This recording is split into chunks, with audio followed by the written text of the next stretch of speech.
Baby,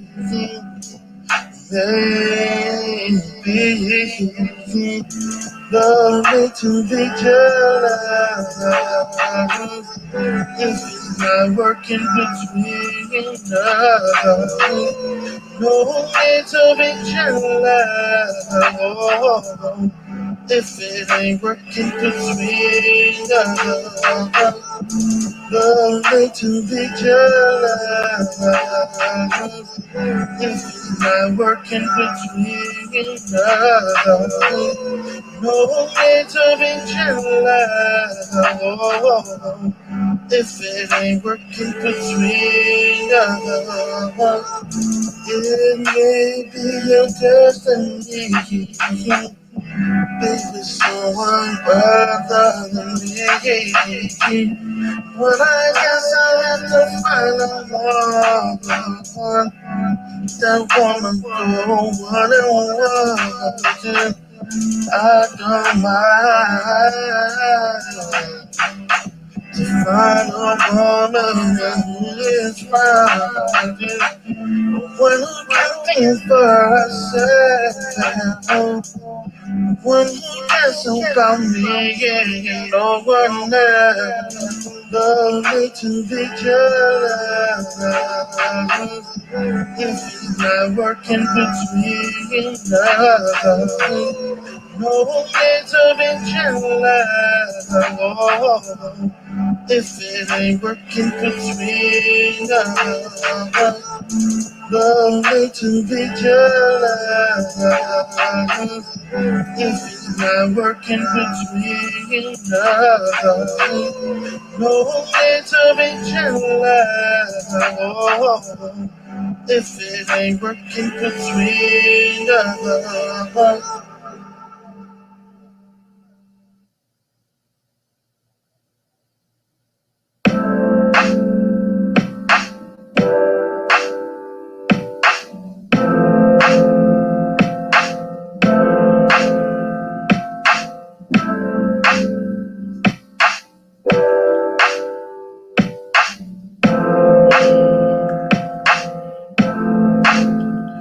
If you wanna love me,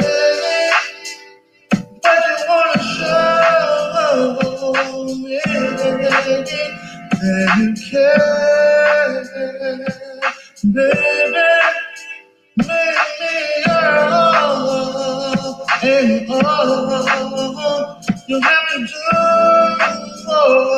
do is say it. Have to make it work together.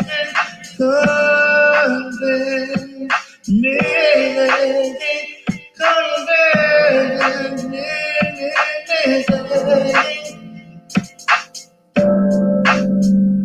Come fetch my heart, come fetch my mind.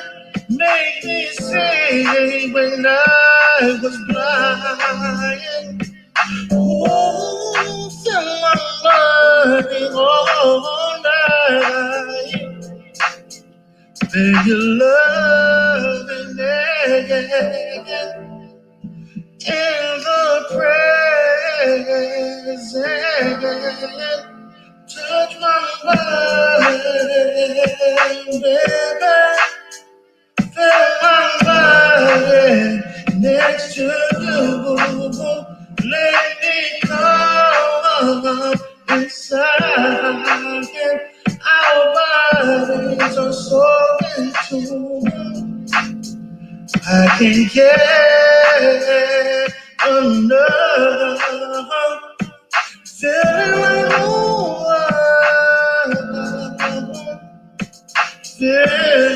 like feeling like gold that I struck. Come fetch my heart, come fetch my mind. Make me see when I was blind. Ooh, fill my mind all night. And your love and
Yes, I'm a refrigerator.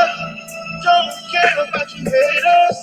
Yes, I am in love. And I don't give a damn if you don't ever care about. Why don't you leave me alone? I'm gonna rise and turn and I'm going strong. I'm gonna go from channel to channel. I don't give a damn if you think it's a scandal. I love like she ain't care. Never made my world. All I wish with last candy girl. I'm in love with last candy girl. All I wish with last candy girl. I'm in love with all I wish with trouble. Yes, I'm back in the store. Yes, refrigerator. Don't care about you haters. Welcome, everybody. This is D. Durrell with the Conscious Clientele. I am broadcasting right now at my office in the Texas City area today. Appreciate each and every one of you for coming in and tuning in right now. I am basically doing an early impromptu live stream. I do these from time to time. I hope you all have been enjoying the content that I have been producing on D. Durrell Life Solutions. I know that a great deal of you all check out the D. Durrell, the Rebirth. I know it's a lot of fuckery going on over there, a lot of action, a lot of drama, stuff like that. This particular platform here is totally different, totally professional, totally in the line of what I do in every aspect of my career, day to day, and other professional educational interests. So today we're going to focus on, do Black couples ever consider therapy as a means of healing themselves as it relates to them functioning in the relationship? We must understand that in the institution of marriage, and as two parties or a couple consisting of two people, when they are engaging in therapy, they're not just working on the functionality of the relationship itself, but also individually certain flaws, certain inadequacies, certain mindsets that are maladaptive and cause dysfunctionality in the relationship. So we have to consider that. As a therapist, my purpose is to not only look at the individual as an entity that gives their all to somebody else, but also how they apply their individual thoughts, feelings, behaviors, attitudes, perceptions, their morality, and how they take that information and they invest it and they implement it to a relationship. There's a large percentage of people who interact or indulge into a relationship thinking that their attitudes, beliefs, and so forth are going to monopolize the relationship, and that they expect the other partner to also see things the same way that they do. As I think about and reflect on all of the Black couples that I have provided therapy for, and I have provided therapy to hundreds and hundreds, probably almost at least 300 to 400 minimum, and maybe 500 or 600 more over the last, I would say, since 2006, I would say, for the last 15 years. I've dealt with couples. Mainly, most of the couples that I provided therapy for are through CPS, because within the family structure, there was domestic violence. There are a lot of inappropriate things that were going on in front of their children, which led to abuse and so forth, that led to them having CPS called on them, and so on. But the question to everybody that's listening right now, if you are involved in a relationship, do you ever consider therapy as a means of resolving the issues that you have, the internal issues that you have? When do Black couples consider this? When do Black couples come to an understanding that collectively we can't resolve some of our issues? Some of these issues are so complex, they're so emotionally driven, to the point that we have an inability to listen to one another. And an inability to listen to one another or understand one another leads to intense arguments. Those intense arguments can lead to a lot of other things, such as lack of paying attention to each other, lack of showing love to one another, lack of working together, a lack of co-parenting, a lack of sexual interest, or an increase in other sexual interests towards other people. What I'm expressing is a domino effect that occurs in the context of marriage or any relationship. When should you consider marriage? When should you consider counseling? I encourage any two people who agree to get married that they should invest in premarital counseling.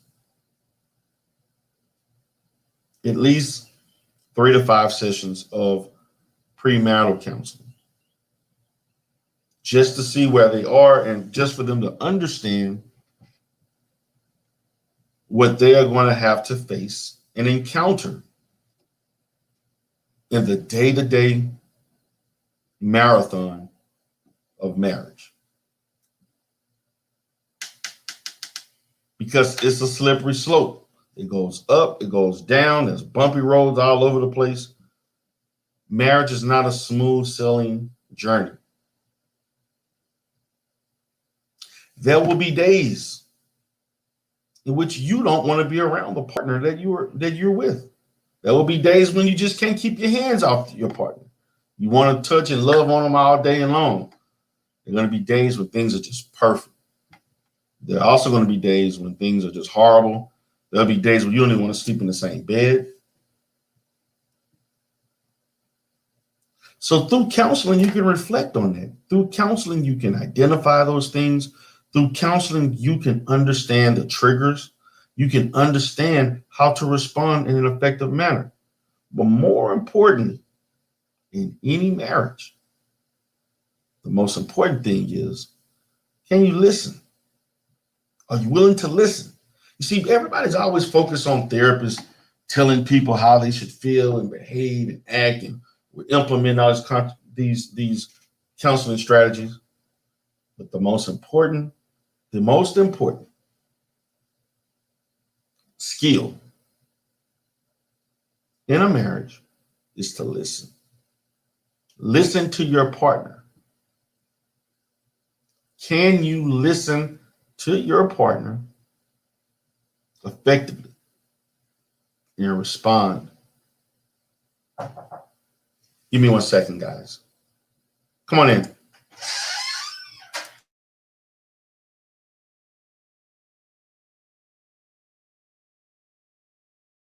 I'm back, guys. Just got some mail. Got a little mail from the practice, so I'm just looking at some things. But can we do that? Can you listen? Listening is very important.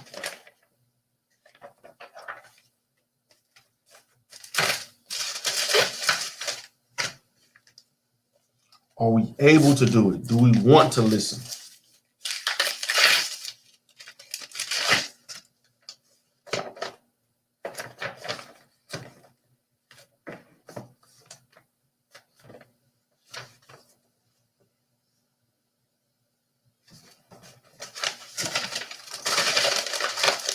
These things need to be understood.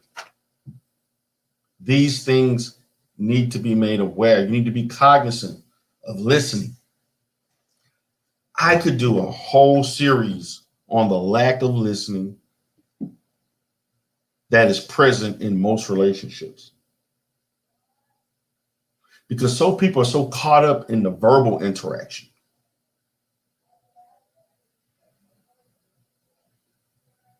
Do we really listen to each other? Because the presence of not listening is a warning sign that you may need therapy. You may need counseling to make sure that you can communicate effectively. Because the lack of listening can ignite all type of other issues in that relationship. But can a couple be aware of that?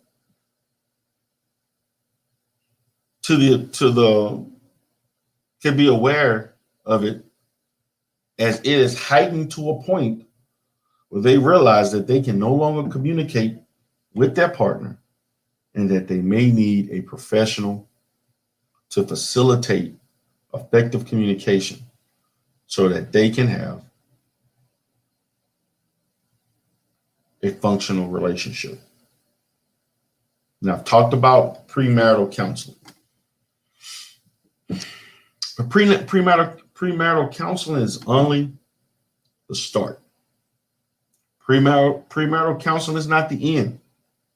Because once you receive that premarital counseling, that just creates a framework of how you understand each other. And in the understanding of each other, let me repeat, in the understanding of each other, you understand the basis of how you're going to operate in this relationship. You understand who you are. You understand who your partner is. And this is the good and bad and the ugly if I involve myself with this person long term. Shout out to TMK Media. Appreciate you for coming in. Now, from the time you receive the premarital counseling to actually getting married, where do we go from there? Where is the necessity for counseling at this point? Good question. I'm going to say this. I think that and I'm going to repeat, every couple that's in a long-term or married relationship could benefit from counseling at any point of their relationship, no matter how good or bad the relationship is. Because in relationships, particularly long term, there are going to be intense disagreements. There will be adverse situations that you may not know how to handle. And that includes myself. There have been situations with anyone. You don't know how your partner is going to respond to things and your inability to deal with things, because marriage produces, particularly when you're having children also, and also the involvement of other family members, marriage and your involvement in being married into a family presents an array of possibilities of situations that you are not going to be prepared for.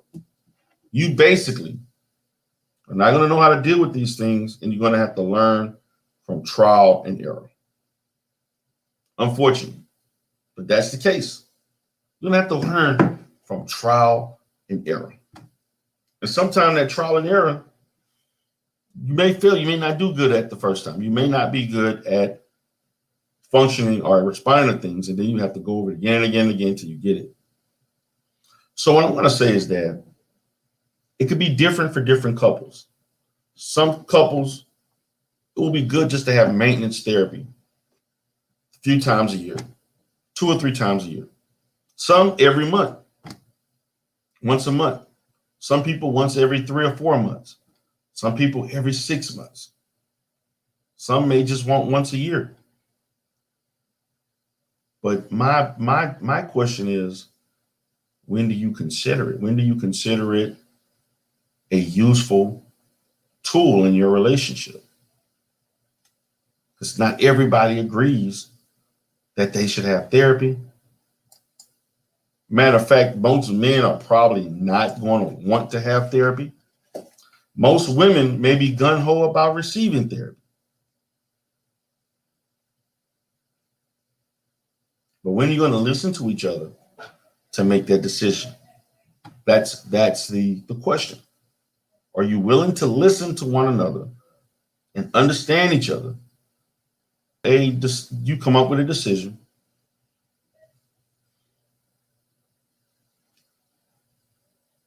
that allows you to determine if it's necessary or not, and if it's necessary, how long should we do it? How often should we do it? What's up, Conscious Energy? How you doing, brother? What's going on? Appreciate you for coming in.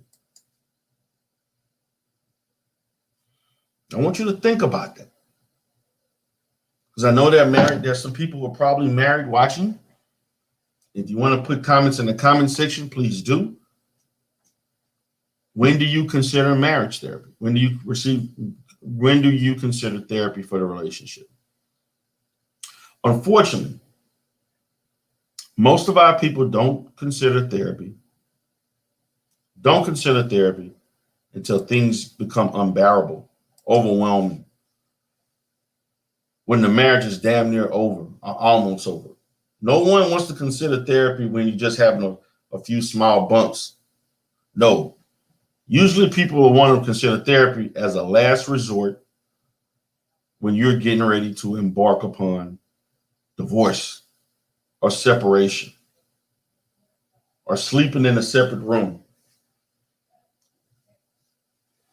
That's the reality. But for Black people, we like to circumvent the obvious, unfortunately, a large percentage. So I'm going to highlight and I'm going to paint a picture of what the average typical Black couple may experience and how they decide whether therapy is applicable to their situation. So let's just say it's a couple, the James family, Mrs. and Mrs. James. They've been married for 7-8 years. They're both middle age in their early 40s. They have 3 kids, one getting ready to go to college. Mr. James works a full-time job and a part-time job. Mrs. James been wanting to be a stay-at-home mom, but they can't afford it. And she has to work a job that she has to work overtime down there every week. They're doing fairly okay, but they can't necessarily afford a lot of extravagant things or do fun things a lot. And they've been functioning like this in this relationship for years. Mr. James becomes bored in the relationship. What's up, the GOAT? Mr. James wants to cheat. Mr. James begins to take money that he earns and spends it on another woman. Mrs. James begins to see different behavioral patterns changing and notices that Mr. James is spending a lot more money than he usually. Mr. James is now beginning to spend money on hotels, lunches, eating out, claims he's hanging out with the boys. Mrs. James finds out, looks at his banking information, finds out Mr. James has been all over town having fun. But Mrs. James doesn't tell him. She allows it to go on and on and on, allows him to lie, and never confronts him about his ways. Mr. James continues to lie. And this goes on and on for about a year and a half. So finally one day, Mrs. James can't take it anymore because he spent a great deal of money she felt he couldn't afford to spend on this lady. And Mrs. James blows up and starts hitting and swinging and throwing things at Mr. James.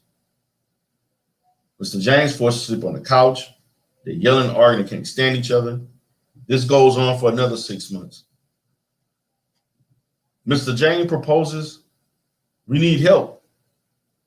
Mrs. James feels the same. And then they talk about she talks to her family about things. Her mom, dad, sisters get their opinion. He talks to his family. They're both filling them both their heads up with all kind of crazy shit that is not going to be meaningful or beneficial to the relationship. They're all coming from a subjective standpoint that's on the other person's side, not dealing with them both as a couple, but dealing with them as the individual that is connected to them biologically. This is what Black couples go through. But know what? In this whole sense, they reached out to family. Then they reached out to the pastor, other people in the church. They started listening to YouTube videos and other relationship radio stations and shows and so forth that are on TV, on the radio, on YouTube, other social media stuff, people giving relationship advice. Nothing works. And then finally, Mrs. James says, we need counseling. And when the minute they talked about counseling, notice when she talked to her family, there was no rejection. When they talked to the pastor, there was no rejection. Talked to her friends, there was no rejection. When you looked at other social media outlets that talked about relationships and videos, no rejection. But once one of the partners in this relationship mentioned marriage counseling, then there was rejection. All of a sudden, the resistance came about. All of a sudden, there's a change in what we should not be doing. We don't need a therapist. I'm not crazy. I don't want to talk to somebody I don't know about my business. Now, none of these things came up with the family. None of it came up with the friends. None of this came up with their parents, the church. You don't really know the pastor, but you're telling the pastor all your business. But once it comes to counseling, all of a sudden, all of those, all the fairness goes out the window. All the objectivity goes out the window. Now fear kicks in. And the fear breeds hesitancy and resistance.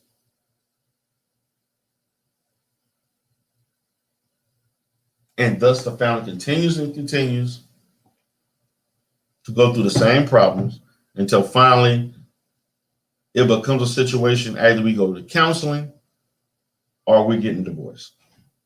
Now, for a lot of, this is one of the common stories that I have heard over the last 10 to 15 years or more when people decide when they need therapy and far as with marital issues. They wait till things accumulate over time. Nothing's never resolved. The same problems occurring over and over and over again. They're unbearable. It produces stress, anxiety, depression, anger, and a toxic household. But when I'm saying this, I'm stating this to help you understand this is the pathway that most people go through or endure before they make a decision on therapy. When I hear these stories over and over and over, nobody wakes up one day and say they're going to do therapy and they do it within a week. No. Most people that go into therapy, particularly for marital issues, it's usually months and years before they get help. Or it's a situation where a person gives an ultimatum. Either we go to counseling or we're going to end the relationship. It's the only way that we can stay together. Now, I want you all to consider what I'm saying, because what I'm stating can apply to a lot of couples.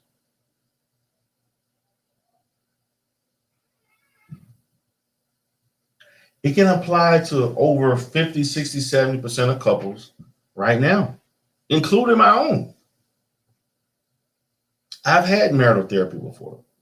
I've had individual therapy as a therapist.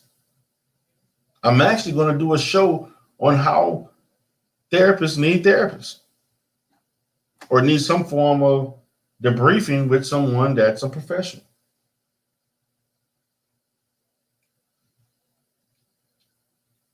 So how do marriage counselors, do Black married couples consider therapy? I say yes, they do, but they don't initially do so.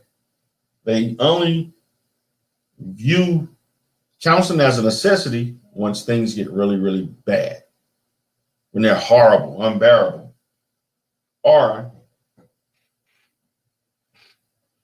there has been discussions of divorce. And in order to keep the relationship going and keep their situation, they choose to do something that they don't want to do. And thus, when they come into the therapeutic environment, they're usually not happy. They're usually not upbeat. They're usually sometimes there have been many counseling sessions where one partner was attentive, the other partner was apathetic, didn't care about being there, didn't want to be there, felt like it was a drag. This happens all the time where two partners are not putting in the same level of engagement to make the relationship work. This is facts. And this happens all the time. This happens all the time.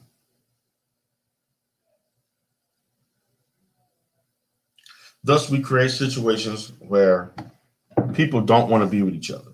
They don't want to be with each other. And so usually I am asked to fix years and years of toxicity in a short period of time. You know what? One of the first things I bring up and make them aware of in a marital situation is that there's no guarantees to this. And you're going to be successful in this marriage as the work that you put into it. I am not the bearer of all ways to resolve your problems because I'm not going to be there all the time. My job is to teach you the process, so that so that you can utilize a process to improve the relationship. I'm not the everyday guide to God. I'm not coaching you in your marriage. I'm healing, trying to attempt to heal the marriage. There's a difference. I'm not here to coach. And I know, yes, a lot of you all have been seeing and hearing all these fake products and fake gurus on relationships. But most of them don't know what the hell they're talking about.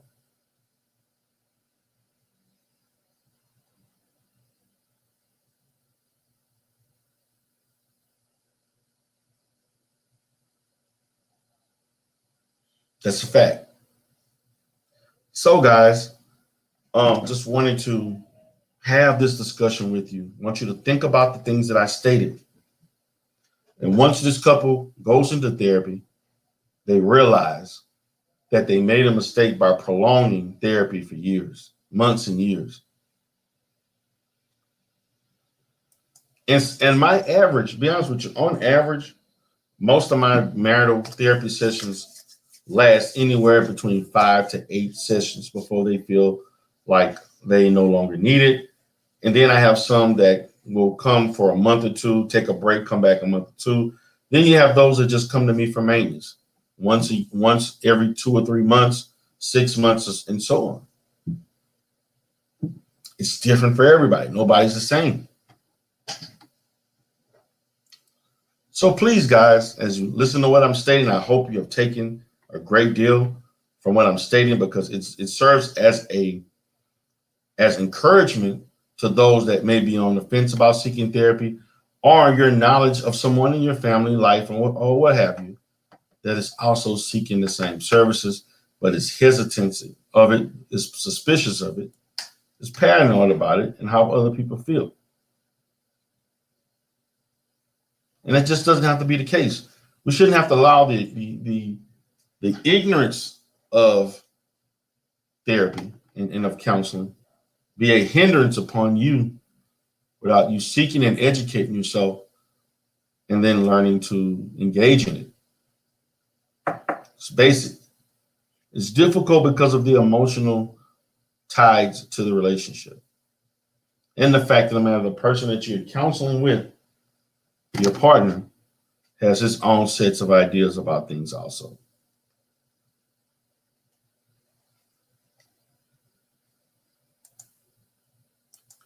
Brother Truth Be Told stated, why do women want to divorce more often than men? The reason why women want to divorce more often than men is because men are more willing to resolve issues than women are. Men are more likely to want to work something out and problem solve. Women are more emotional. Therefore, when they talk about leaving the situations because they're ill-equipped emotionally to withstand adverse situations. And so when women want to leave the marriage, it's more from an emotional standpoint, not from a logical standpoint, not from a behavioral standpoint. And also, usually, more often, particularly in our community, men are usually the ones who have issues with finances and fidelity that lead to women not wanting to be with them anymore. Those are the biggest triggers to why most Black marriages don't work, because of a lack of money to take care of the family, and monitoring and having discipline from a sexual standpoint. So I hope I answered your question, brother. Be told. Appreciate you for coming in for the first time. But this is basic. My thing is, doesn't matter who wants the divorce. Really don't matter. The bottom line is, whether it comes from the man or the woman, it both shows that there's a problem in a relationship. There's a problem in the marriage.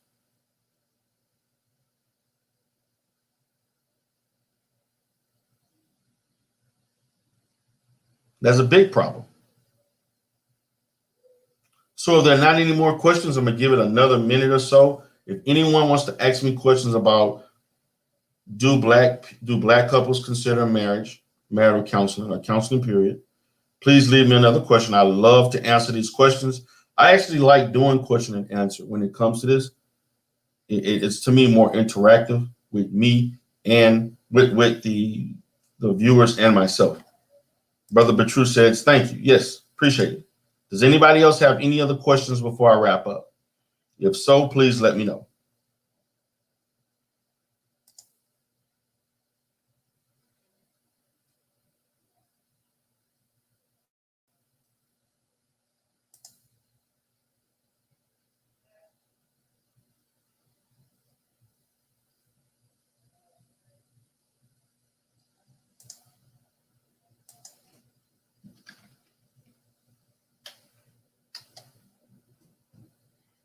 Okay.